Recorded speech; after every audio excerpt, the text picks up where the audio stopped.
It's our 250th episode with special guests Matt Maher, Cron, and Sid Bream. Let's do it.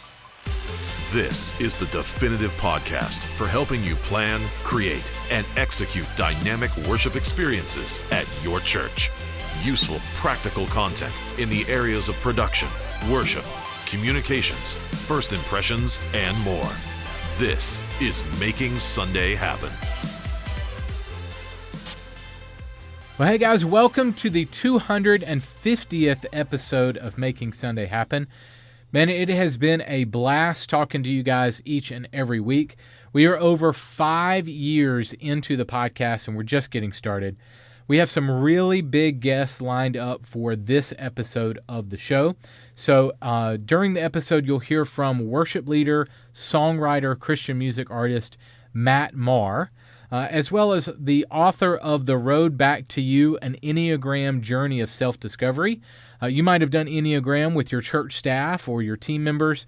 The author of that book, Morgan Cron, will be on the episode today. And if you are a baseball fan, you might remember this guy. Former Atlanta Braves first baseman Sid Bream will be on the podcast. Sid is a believer and speaks at churches all over the country, and we thought it would be really fun just to have a conglomeration of different people on the podcast today.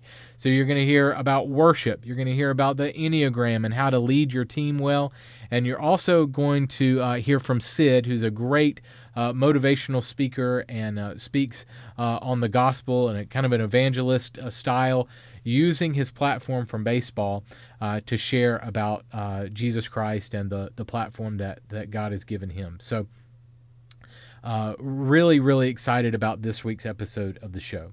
We have hundreds of people that have joined us over the last few months. So if you're new, welcome to the party. Thank you so much for being here. And if you've missed any of our shows or want to take a dive into the archives, just go to MakingSundayHappen.com, MakingSundayHappen.com. The last 50 shows have included guests like Stephen Curtis Chapman, Mike Weaver from Big Daddy Weave, Holly Tate from Vanderblumen, worship coach Doug Hood, Jeremy Camp, Phil Cook, Kay Arthur, my old boss and Bible teacher. Also Tyler Smith from Text and Church, Jason Moore from Midnight Oil Productions, and more. I would love for you to jump into the archives and listen and watch our past shows. And my prayer is that the content will help you with your worship experiences so that people meet Jesus and take their next step with him at your church. We've organized our podcast archive into categories on that page at MakingSundayHappen.com. Just choose the category drop-down, and you can choose your category like first impressions or production, worship, volunteers, things like that. So whatever role you play in executing your worship experience at your church, you can get free training and help for you and your team. MakingSundayHappen.com is where to go. This year has been a banner year for our company and for churches. From COVID-19 and the racial divide that is going on now, it has been an absolutely wild year. And we want you to know that we love you guys. We're here for you. We're behind you. We love serving you. So thank you for being on the journey with us. At 1230 Media, we serve the church through media content and training. And if you haven't checked out our website, we would love for you to do that at 1230.media. We have a huge library of ready-made media content. You can also have our team produce any custom graphics or video need that you might have. And we have lots of training content on the site to help you as well. Ready-made, custom, and training to help you transform the worship experiences at your church. That's what we're all about. And I count it a joy and a privilege to hang out with you guys each and every week. If you want to drop me a line, feel free to email me, carl@1230.media. That's Carl, C-A-R-L, at the word 12 spelled out, the word 30 spelled out, .media. Feel free to email me anytime. Well, last year at SALT Conference, I had the opportunity to chat with worship leader and songwriter Maher. So we'll jump right into my interview with Matt right after this. Check this out. The Church Online Guide is a comprehensive handbook for crafting your online worship experience. This 75-page guide will give you helpful tips and resources like ideas for your service flow, tips for your website, how to craft kids and student experiences, online giving, turning your live stream into an online campus of your church, and more. Pick up a copy of the book today and watch our free Church Online web series at 1230.media/churchonline, 1230.media/churchonline. Well, hey, Matt, what's up, man? I'm Carl. Thanks for hanging out with me. So here's some questions that I got from other people, just some funny stuff. So one is, how much is your name mispronounced? A lot. Is it really? Okay, so tell me the exact pronunciation of your name. Maher. Maher. Yeah. Okay, so Maher. Maher. Yeah, you get a lot of that? Maher. All right, the other question I got is, how often are you mistaken for Anderson Cooper? All the time. No, actually not. But yeah, John Christ is a good friend. So. I'm sure he rails you for that. Yeah. All right, so tell me about your excitement to come to SALT and minister and worship with this community. Anytime that's an opportunity, anytime where there's an opportunity to gather together, I think with people who week after week are serving the local church, is something that is really important to me, because that's so much of who I am comes out of that. I basically, that's what I did part-time and full-time for 18 years. As a worship leader. Yeah, and I am now too. Like I lead, I still, after a bit of a hiatus now, I lead once a month at 2 different churches. So at the Catholic church where my kids go to school, and at a non-denominational church, because my wife's not Catholic. So I'm once a month I'm pulling double duty. So in that setting, as being a worship leader for 18 years and then doing what you're doing now, which is definitely still worship leading, right? What is an encouragement that you could give worship leaders that are in the grind week in, week out, doing Sunday? I mean, the biggest thing is just it's about people. Like the local church is about placing highest value and dignity on people. Right. And we're doing it on a community level. So it's just reminding people that they're made in the image and likeness of God. They have dignity. God has a plan and a purpose for their life, and He wants to. He desires that the church is an instrument to help make visible the love of God in the world. And so, but one of the main ways in which we do that is just interacting with people. So someone say, well, what does being a worship leader have to do with people? And I'm like, well, you're surrounded by people. Yeah. You're not standing up there by yourself in a vacuum, in a bubble, just singing songs. Right. So 85 to 95% of the real work is in building relationships. And I think walking with people, trying to be a example, which is hard. Yeah, it's just hard to do. It's hard to be virtuous. It's hard to allow the Holy Spirit to form the character of who you are, so that you resemble maybe what Jesus was like, that's a bit daunting. Yeah. But I think that's something that's of highest importance. I think whenever you take on any kind of mantle of leadership in local church ministry, you just have to think. You have to keep the main thing, right? Which is pastor first. Yeah, you're the greatest resource that we have. Is all those people. So, what's one mistake that you made years ago, or mistakes that you kind of saw yourself making, that you would encourage worship leaders now? Hey, I learned this the hard way. Don't go there. I think the second, and I don't even know if it's like the second most important. Like I think they're equally important. Is to practice.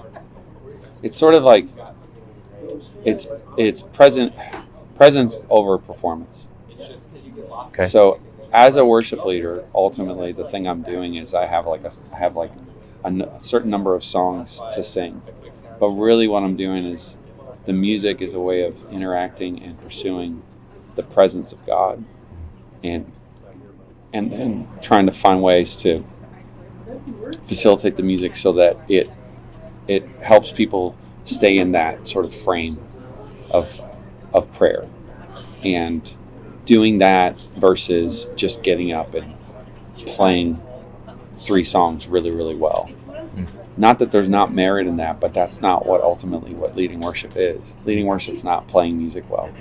So if you could give me one snippet of what is leading worship, what would you say? I would say it's having a heart for the active presence and Spirit of God, and it's music is leading people into that. Yeah, you're chasing after it. Yeah, and and it's not being a band leader. That's really important. And on a functional level, we need people who are good. You know what I mean? Good managers of equipment and chords, and we need good guitar players and bass players. Like that goes without question. But ultimately, what makes church music or worship music so special is that other part of that God's actively involved in. It says in Scripture, He's enthroned on our praise. So, to me, Matt Redman always says the throne sets the tone, and I think that's so it's like people over, it's about people, and then it's about the presence of God. So good. Yeah. Well, man, thank you so much for your time, and thanks for being here. You're welcome. Thanks for having me. Well, hey, guys, also last year at SALT Conference, I sat down with author Ian Morgan Cron, and we talked about the Enneagram book and some tips on how to lead your team well by knowing their personality. So here's my interview with Ian Cron. Hey guys, I'm with Ian Cron. Ian, for those who don't know about Enneagram, give us if somebody's under a rock somewhere over the last few years, give us a little snippet, maybe 30 seconds on what it is and what I can benefit from it. Yeah. So the Enneagram is a personality typing system that teaches there are 9 basic personality styles in the world, one of which we gravitate toward and adopt in childhood as a way to cope and feel safe, right? To navigate the world of relationships, get our needs met on a daily basis. Yeah. And each of those 9 types, and this is super important, has an unconscious motivation that powerfully influences how that type acts, thinks, and feels from moment to moment on any given day. Okay. So that's a fairly good summary of what the Enneagram is. So you have a test or a system in which I determine my number, right? Tell me about that. So I have an assessment called the IEQ9 that people can check out on my website at iancron.com. But you can also read a book like The Road Back to You, right? Which I wrote as an introduction for people to what the Enneagram is all about. Yeah. And you'll, just by reading the narrative descriptions of each of these types, you'll probably hone in on it pretty quick as well. Okay, so what are you? What's your number? I am a 4, the all individualist. The way? Awesome. Awesome. All right, so from your talk, it's going to be this afternoon. You're going to talk about Enneagram. For those who may not have been able to make it to the conference this year, or for those who will be in the room, give me a couple of little quick nuggets that we can take and practically use. Sure. So the first thing is that this whole idea of gaining self-knowledge, I think, is really undervalued in the world of church and in faith communities, right? John Calvin once said, "Without knowledge of self, there is no knowledge of God." And St. Augustine once prayed, "Lord, may I know myself that I may know thee." So for a long time in the church, there was a tremendous emphasis placed on how the importance of knowing yourself, really knowing yourself. In part because in knowing yourself, you become acutely aware of your need for God, number one. But also number two, you just start to move through the world with so much more wisdom when you understand what it is that makes you act, think, and feel. How I tick.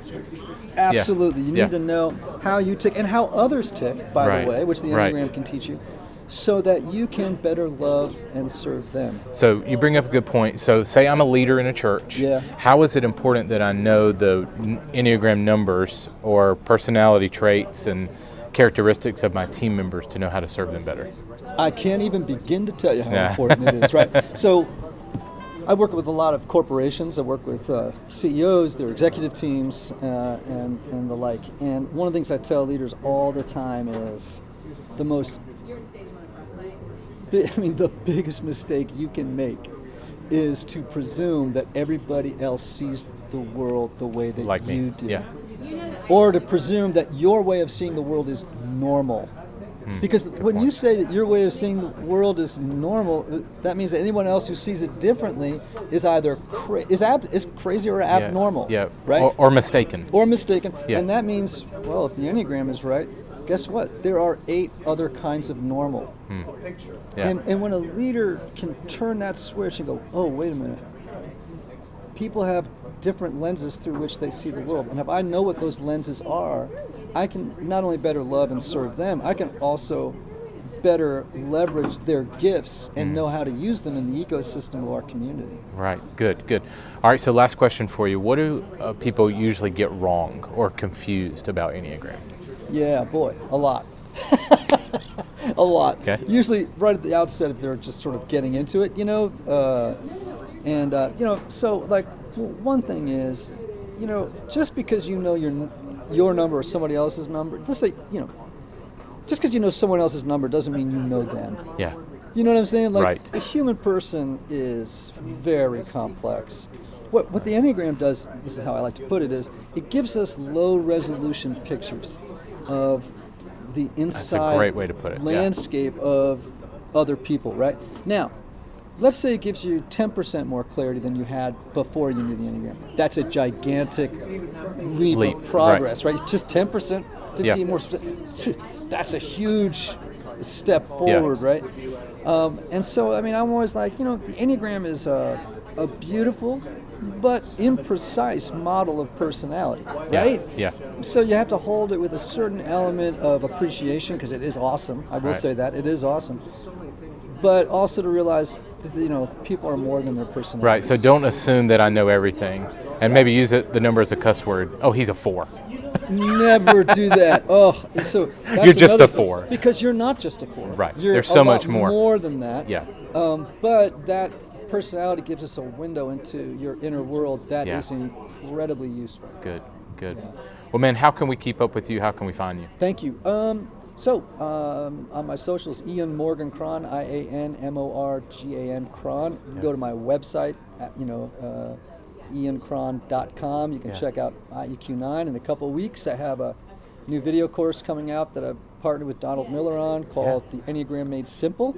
And if people go to enneagrammadesimple.com, they can sign up to get an alert when it actually drops on October 28th. Awesome. Well, man, thank you so much for your time. Really appreciate it. Yeah, fantastic. Thank you. If you are a fan of baseball and you have lived in the South, you were probably an Atlanta Braves fan.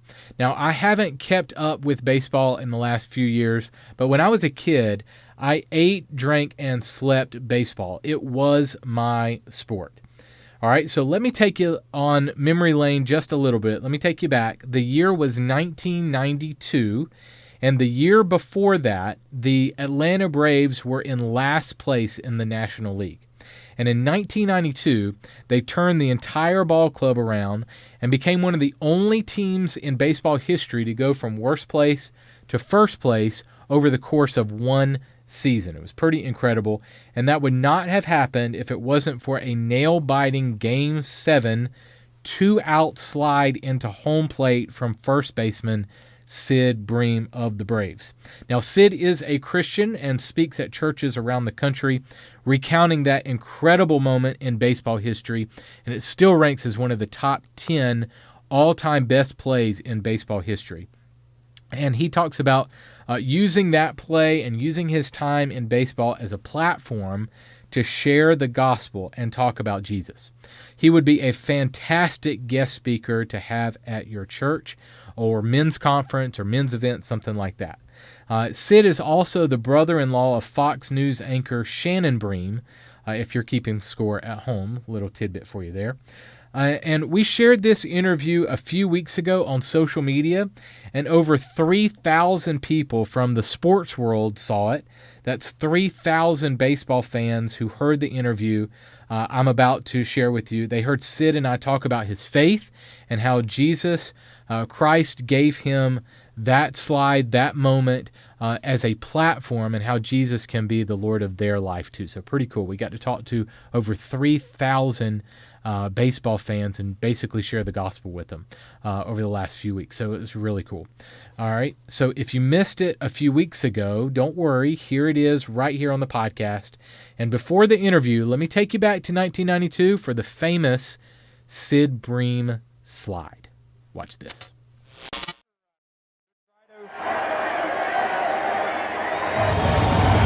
A lot of room in right center. If he hits one there, we can dance in the streets. The 2-1. Swung line drive left field. One run is in. Here comes Bream. Here's the throw to the plate. He is safe. Braves win. Braves win. Braves win. Braves win. Braves win.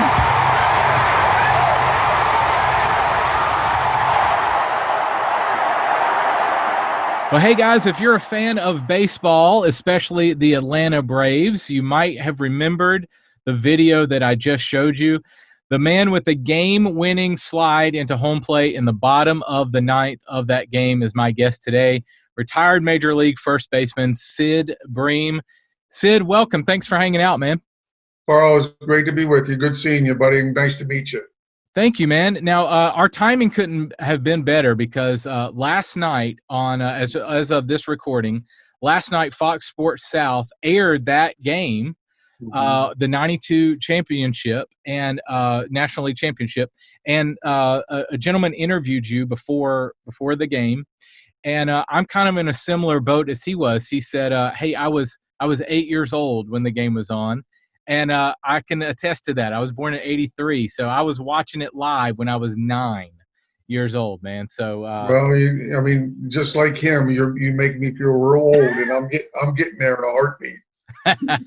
Man, awesome. Well, hey, before we get going, everything's safe at your home. How's your family? Everybody safe? Yeah, I mean, everything's going well at this point. I mean, again, we take it one day at a time, and we put it in the Lord's hands, and we have peace about it all. I guess the only struggle right now is, our grandkids. Not being able to be with them the way we were before, but other than that, my wife and I are healthy, and we just keep pushing on. Now, you guys, how many kids do you got? You got 5 or 6? We have 4. 4. Okay. Yep. How many grandchildren do you have? Just 2. Right now, we have a grandson and a granddaughter, and from our second son, our first son, and his wife, they want kids, but God hasn't blessed them with any at this point in time yet. Yeah. So we just keep praying for them. Yeah. Well, glad that everything is safe. You're near Pittsburgh, right? I am. Awesome. All right, so take me down memory lane a little bit. So my memory's a little bit fuzzy. I had to watch it last night, and I had to remember what my 9-year-old self. So this is the 9th inning. You guys are down 2 runs against your former team, the Pirates, and this is the last game of the NLCS, going right into the World Series. Walk me through those moments from your vantage point. Well, the way I would start off is by saying that Doug Drabek for the Pirates was just pitching a masterful ball game. If you watch the game, he had every one of his pitches working. He was. And you guys were really good friends, right? Yeah, Doug and I, actually, his kids we were godparents to his kids, and so and I think that made it a little bit more difficult for them in the end, but. He was pitching so great, but we come up into the 9th inning, and like we've done so many times during the year, we knew that we weren't out of it. We knew that we could come back, and I think everybody had that. I think if you look back, everybody had their rally caps on and so on and so forth. But tomahawk chop, baby. Tomahawk chop. The people in Fulton County Stadium were going pretty wild, and but. It was just one of those that we started off that inning. Terry, our captains, started off with a double down the right field line, and that got things started. And then from there, David Justice hit the hard ground ball to Jose Chicolin, a little backhand. And as I said, Jose had only made 6 errors all year long, but that night he made his 7th. And so we had first and third with nobody out, and I come up to the plate, and Doug doesn't get close to the strike zone the whole at bat. I mean, he walks within 4 straight pitches, and so we got things going. And then Fulton County Stadium starts to erupt. I mean, all that tomahawk chop, the loud. I mean, even for an open air stadium, I mean, it was incredibly loud that night there at Fulton County Stadium. And from there, Jim Leland allowed Doug to come in and face Ronnie Gant still. Ronnie almost hit a grand slam, hit the ball back to the warning track. We got the sacrifice fly with 1 run, but we had guys on first and second now. And so at that point, Jim Leland saw enough, the manager for the Pirates. He saw enough, and he went out and got Stan Belinda, the closer. And from there, it was just a matter of Damon Berryhill got walked on a controversial 2nd strike call and a 3rd strike call. And so now we had bases loaded again. Brian Hunter came up. Little broken bat pop fly behind second base that didn't score anybody. So now we're 2 outs, and Frankie Cabrera come up to the plate. And a lot of people didn't know who Frankie was, but everybody on our team knew who Frankie was, and we knew he could hit. And Frankie, got a high outside fastball that probably wasn't even a strike, and pulled a bullet between third base and shortstop. And yours truly, that probably should have been on the bench watching it. I mean, Bobby should have had a pitcher out there running for me. I came around and had an opportunity to slide in and beat it by about 4 inches. And to this day, it's still in the top 10, if not the top 5 of greatest moments in Major League Baseball history. Yeah.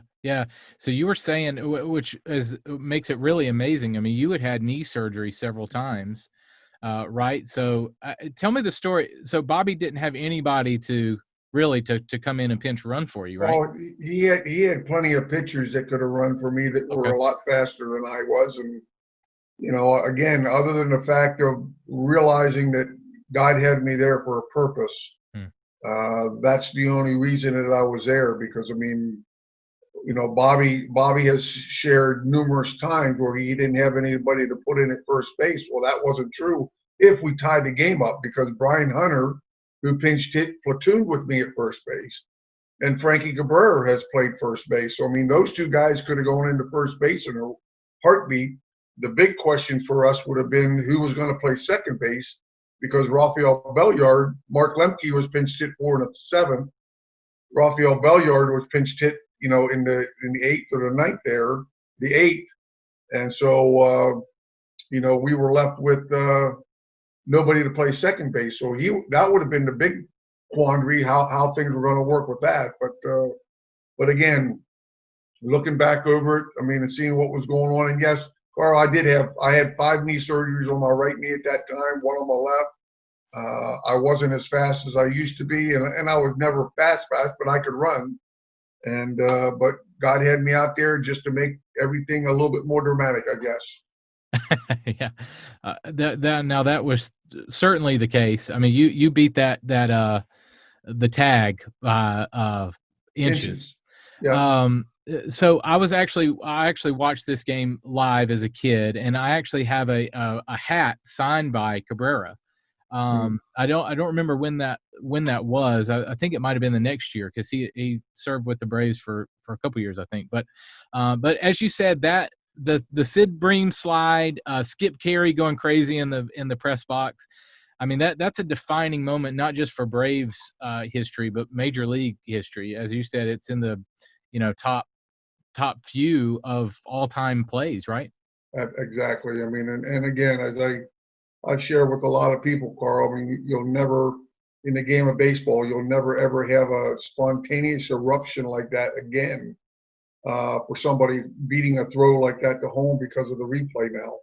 And, the replay, if it was back then, Jim Leland would have thrown the replay flag out real quick, and everybody would have been in suspense for 4 or 5 minutes while they took a look at that play, and then they would have had to erupt. But you'll never, ever have that kind of a play again in Major League Baseball history. Wow. Okay, so fun question for you. What is a dog pile like? So you slide in. It's one thing to get little guys, Mark Lemke jump on you, a Rafi Belliard jump on you, but the whole team? Are you feeling like, oh, okay, this was fun for a second, but get off me? What was that experience like? Like that, Carl, that, in thinking back to that, I don't even know if I felt them on top of me. I mean, I think the adrenaline, the excitement of what was going on, and as I've told people, I could have probably thrown them all off at that time if I wanted to. But I mean, I don't remember feeling any pressure, and all those guys on top of me. I don't remember feeling any of it. So I know it's been a long time ago, but to my recollection, there was nothing that I would have said, man, you're cutting off my air supply. I mean, let me up. Yeah. Awesome. Well, man, I love that, you've gotten to speak at a lot of churches and things like that. I'd love for you to share a little bit of your testimony. Were you a believer before you started playing ball, or when did you come to know the Lord? Carl, I mean, I was fortunate. I mean, that I had an opportunity to have two parents that loved Jesus.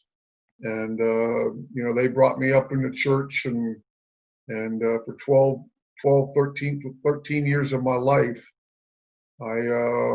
we actually had our family had a Christian singing group that would go all over Pennsylvania, into Maryland, West Virginia at times. But every Sunday night, for the most part, I heard the salvation message. And, but it wasn't until I was 13 years old that, the Lord said, Sid, it's time for you to come home. It's time for you to make a, decision for me. And I walked forward, gave my heart to Christ. And that was at a revival meeting at our church. And so at that point in time, Carl, I mean, I gave my heart to Jesus Christ, and I knew without a doubt that I was born again, and God had me in the palm of his hand, and he was never going to let me go. But I wish, I could say that, I mean, man, my life just for Christ just, went on a steep incline, and my knowledge and my testimony would have been great. But I mean, I can't say, not that I was a bad person, but it just wasn't one of those. I mean, I do a lot of FCA events. I mean, Fellowship of Christian Athletes events. Yeah. And, I see these young people get up and give testimony in high school, and they're so bold about their faith. And I wish that could have been me. I wish that I would have started right from the age of 13 and started to progress as far as my faith was concerned. But I knew Christ, but at the same time, I just didn't have a whole lot of roots to my faith. And then I went to Liberty University in Lynchburg, Virginia, and I had a coach there that, got me started with all that. But still, I can't sit here and say that I was just the strongest Christian in the world. I wish I could, but I wasn't. And I'm just thankful that God, kept pursuing me. And I'm at a place right now where I'm I'm at big time peace with Christ.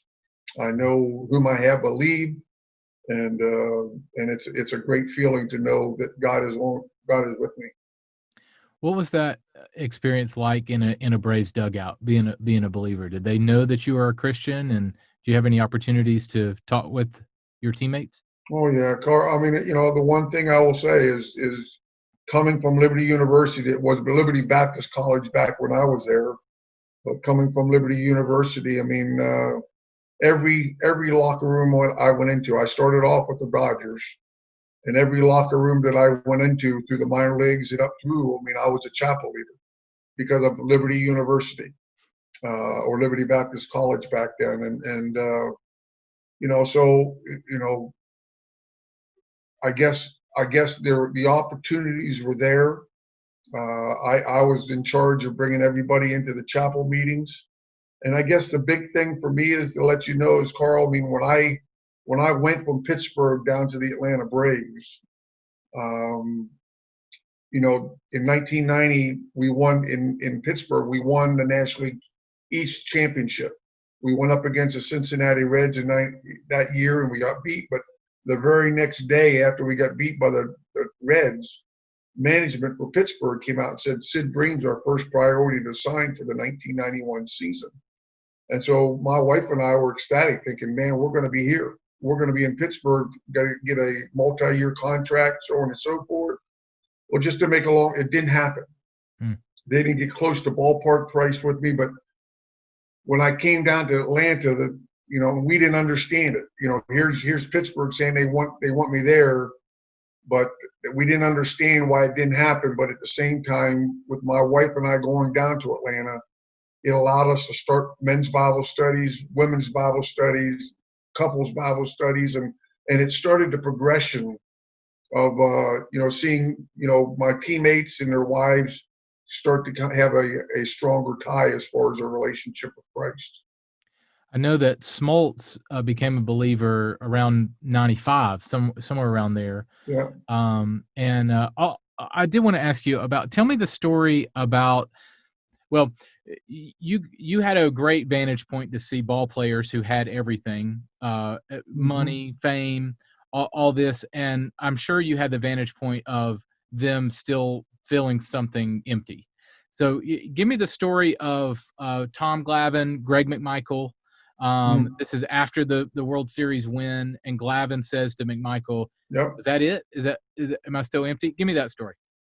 Greg McMichael had told me that, and Greg is a fellow believer, and he's head of the Alumni Association there at Atlanta now. But he shared with me the story of how Tommy Glavine came to him, and how, again, here's a gentleman that has a beautiful family, all the accolades, beautiful house, money, everything that you could imagine, but there was still something missing in Tommy's life. And so when they went into the 1995 World Series, Tommy went up to Greg McMichael and asked him, he said, maybe if we win the World Series, maybe that will take away that void that's in my life. And as we all know, they went out and won it that year. But it wasn't, as I tell people, it wasn't a week, it wasn't a month, it wasn't a year, but the very next day, as Greg told me, Tommy Glavine came up to me and said, "Man, is that all there was to it?" So that void was still there. And I think that's the thing that probably I would say to a lot of people, is we think that, man, if we just had that, we'd be happy. But I use a lot of, I go in and I tell people, I say, man, what do these individuals have in common? Drew Barrymore, Ken Griffey Jr., and I go over a list of them. I said, what do they have in common? And most people say, well, they're successful. And I said, well, in the world's eyes, they are, but that every one of those individuals tried to commit suicide. Now, if that's something that, is you're supposed to have happiness being a world success, why in the world would they try to take their lives? And, so it's been a great opportunity for me to share that it's not about that. It'll never be about that. We can have it all. But until you find Christ in your heart, you'll never have anything. Good. So tell me how the slide play has really given you obviously being a ball player, all that combined has really given you a platform to share the gospel at churches and FCA and all kinds of things. So tell me some of the speaking opportunities that you've had over the years. Again, Carl, for the most part, I speak now this year is a different story with the coronavirus.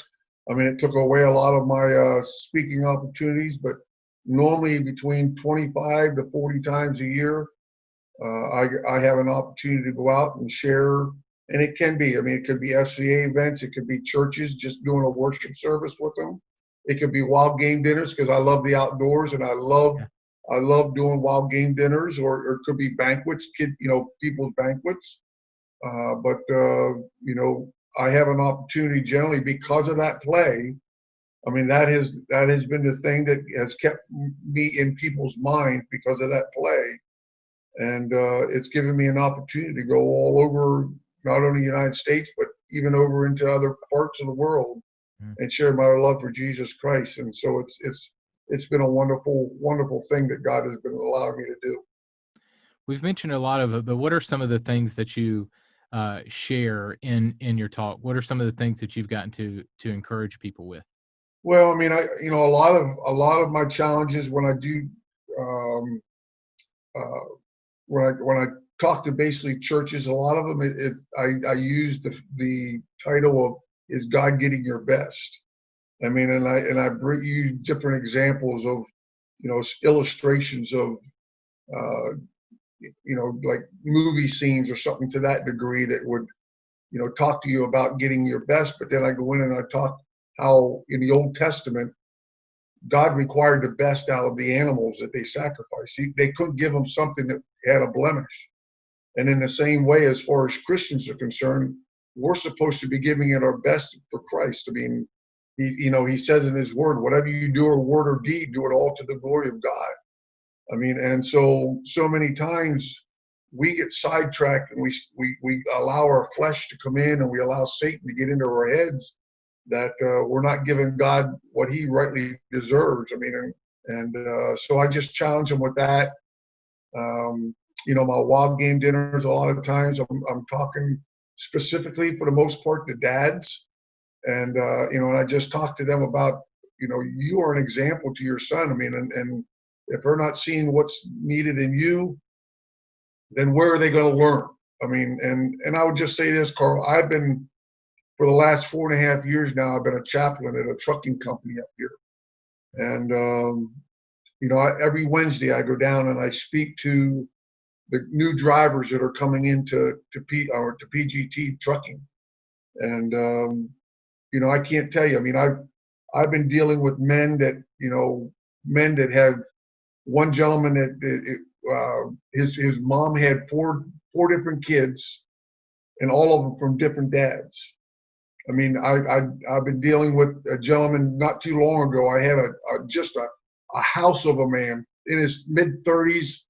I mean, was in the Afghan war. I mean, Afghanistan war and so on and so forth. I mean, just a house of a man. And I brought up, I mean, talking to them about, some of you might not have had dads around. They were never there. And then I brought up, I said, some of you might have had dads that told you sucked. You'll never amount to anything. And I expounded upon that a little bit, but as that group went over to get lunch, I mean, that big old house of a man stood there and called me back to him. He said, how did you know that was me? I mean, how did you know I had a dad that told me that I'd never amount to anything? And here's a guy that's 35 to 40 years old, and he's still dealing with that struggle in his life. And I think that, man, we as men, we're failing our kids. We're failing our families. And, we're not living up and being the men that God wants us to be. So, so those are the things that I work with. And then I talk to them about baseball situations and all that kind of stuff. But, those are the things that I normally kind of deal with, Carl. Yeah. Well, as we wrap today, if a pastor is listening, a leader of a men's ministry, something like that, that wants to bring you in to speak, tell me how I would book you for a worship experience or an event. Well, they can just go to sidbream.com, and that will give you an opportunity to fill out a contact form, and I'll be with you as soon as I get that contact form from you. And you can do that. You could also, I mean, don't really want to give you out my phone number over the air, but you could also go to sbream6@zoominternet.net. I mean, that's my personal email. And but that sidbream.com will talk to you, show you a little bit about my ministry, and also my wife's ministry. And it has a little bit of a clip as far as me speaking, so you can see how I do up on stage a little bit. And so that's probably the best way, Carl, that they can get in contact with me. Yep. All right. sidbream.com to book you. Sid, thank you so much for your time today. Really appreciate it. So grateful for you and your ministry. I'm just so just impressed at how the Lord has used your platform over the years, and continues to use it. I mean, the fact that the play is still one of the most influential in Major League Baseball, that we're still talking about it. It's still on the air. Gives you a platform and gives you a ministry. So, man, that's exciting for you. And man, I would love for pastors and leaders to bring you in. to encourage their people, man. So Appreciate that, Carl. thank But you. God's good. There's no doubt about it. Yeah. Well, thanks so much for your time, man. You have a great day, and I hope the family is safe. Thank you, my friend. Good meeting you, Carl. The show notes for this episode are available now at makingsundayhappen.com. Well, hey guys, thank you so much for joining me on our 250th episode of the podcast. I can't wait to do another 250 episodes with you guys. We are here. Our team is here to serve you. Our team is right alongside you as you do ministry at your church. So thank you so much for hanging out with us. Again, feel free to reach out to our team at 1230.media. You can email me, Carl at the word 12, the word 30.media, Carl at 1230.media. And we would love to hear from you. And we have a lot of great shows lined up for the rest of this year and into next year, even lots of fresh content on the way. So I'm really excited for our next group of shows. Thank you so much for joining us this week. Thank you for being on the journey. If you've been here since day one, since episode 1, thank you for hanging with us on the journey. We've been through a lot of guests, we've gone from audio to video, and we've built the studio and different things to help enhance the show and bring you better content and really good guests and things like that. So our prayer is that we're helping you with Sunday, helping you transform your worship experiences. And the point is for people to see Jesus. The point is for people to meet him and take their next step with him. So I hope we are coming alongside of you and serving you so that you can do that in your context at your church. So thank you so much for hanging out with us. We love you guys. We're here for you. Go out there and create some incredible worship experiences at your church. I'll catch you next week. Making Sunday Happen is a production of the ministry of 1230 Media. For show notes, archive episodes, and more free resources for your church, visit makingsundayhappen.com.